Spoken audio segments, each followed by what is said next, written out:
insonlar bu videoni ko'rib, Xudo rahmatli otam esimga tushib ketdi.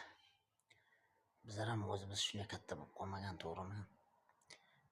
Bizda ham otalarimiz shunday katta qilgan. Endi ochig'i bizniki farzandlarimizni shunday katta qilyapmiz.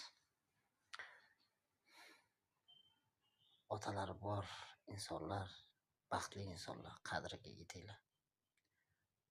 Otalari yo'q insonlarni otalarini Alloh Xudo rahmat qilgan bo'lsin. Yoshligim esimga tushdi to'g'risi. Agar ko'nglingizda shunchagina diz etib shu video joy olgan bo'lsa, kommentariyada bir nima yozib qoldiring. Dardingizni bir nimangizda bitta like bosing.